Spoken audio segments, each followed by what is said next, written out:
জানলে অবাক হবেন, একটি পিঁপড়ার দল একসাথে যে সিদ্ধান্ত নেয় তা একজন মানুষের চিন্তার চেয়েও বেশি কার্যকর হতে পারে।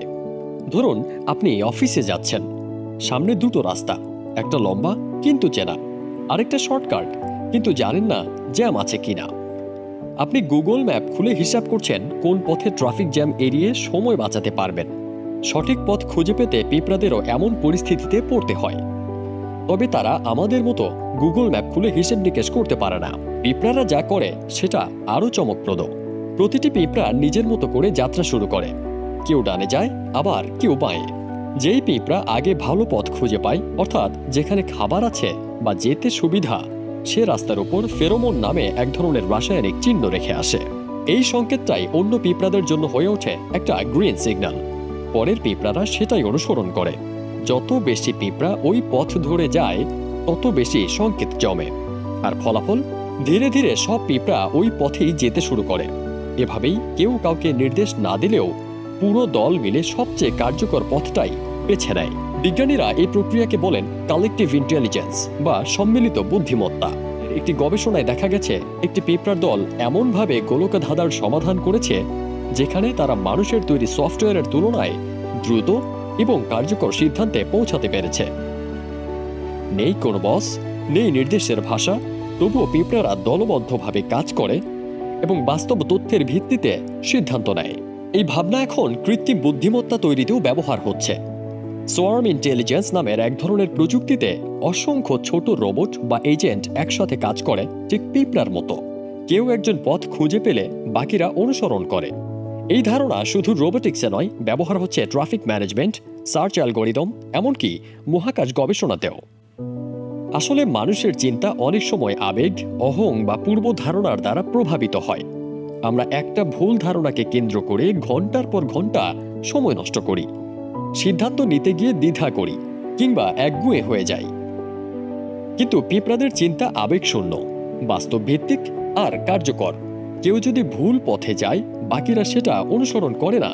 তারা তথ্য দেখে, পরিস্থিতি দেখে পথ বদলায়। তাদের চিন্তার এই ধরনটাই এখন বিজ্ঞানীদের জন্য অনুপ্রেরণা। অনেক আধুনিক এআই সিস্টেম, যেমন ডিজাস্টার রেসপন্স ড্রোনস, ঠিক পিঁপড়াদের মতোই কাজ করে। ড্রোনগুলো আলাদা আলাদা এলাকায় ছড়িয়ে পড়ে, পরিস্থিতি বিশ্লেষণ করে এবং দ্রুততম রুট খুঁজে বের করে।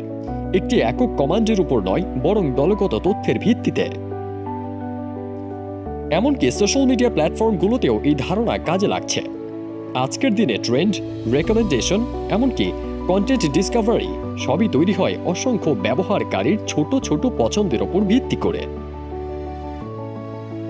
ভাবতে পারেন, একটা পিঁপড়ার মস্তিষ্কের ওজন মাত্র 1 মিলিগ্রাম, তবুও তারা জানে কিভাবে সিদ্ধান্ত নিতে হয়, কিভাবে দলগতভাবে চলতে হয় এবং কখন কোন রাস্তা ধরে এগোতে হয়। তারা একা নয়, সম্পূর্ণ একটি কলোনি, যেন একটি প্রাণী যেখানে প্রতিটি সদস্য নিজের কাজ জানে, কথা না বলেও বোঝে কে কি করবে। পৃথিবীর এমন কিছু প্রজাতির পিঁপড়া আছে যারা ছাঁচ চাষ করে। পাতা কেটে এনে একটা নির্দিষ্ট স্থানে জমা করে, সেখানে ছাঁচ জন্মায়। সেই ছাঁচই তাদের খাবার। বিজ্ঞানীরা একে বলে ফাঙ্গাস ফার্মিং। ভাবুন তো, একটা পতঙ্গ কৃষিকাজ করছে মানুষের মতো করে। আরেক প্রজাতি আছে যারা অন্য পিঁপড়া দলে হানা দিয়ে দাস বানায়, তাদের ধরে এনে নিজের কলোনিতে কাজ করায়। একে বলা হয় স্লেভ মেকিং অ্যান্টস। অনেক পিঁপড়া আবার যুদ্ধ করে কৌশলে। আক্রমণের আগে স্কাউট পাঠায়, শত্রুর অবস্থা দেখে, তারপর আক্রমণ শুরু করে। এমনকি কিছু পিঁপড়া নিজেদের শরীর দিয়ে সেতু বানায়, যেখানে কোনো পথ নেই, সেখানেই তারা পথ বানিয়ে নেয়। এমনও দেখা গেছে, একটা পিঁপড়া যদি আহত হয়, অন্যরা তাকে ফেলে রাখে না। তারা তাকে কাঁধে তুলে ফিরে আসে কলোনিতে, আশপাশ ঘিরে ধরে রাখে, যত্ন নেয় যেন সে আবার দলে ফিরে আসতে পারে। ভাবুন তো, এত ছোট একটা প্রাণী, তবুও ওদের মধ্যে আছে সহানুভূতি, যত্ন, গোষ্ঠীর প্রতি দায়বদ্ধতা। তারা নিজে থেকে শিখে, সিদ্ধান্ত নেয়, ভুল করে ঠিক করে, আর কাজ করে পুরো দলের জন্য। তারা জানে একসাথে চললেই সবচেয়ে কার্যকর ফল পাওয়া যায়। তাদের কাছে আমি নেই, আছে আমরা।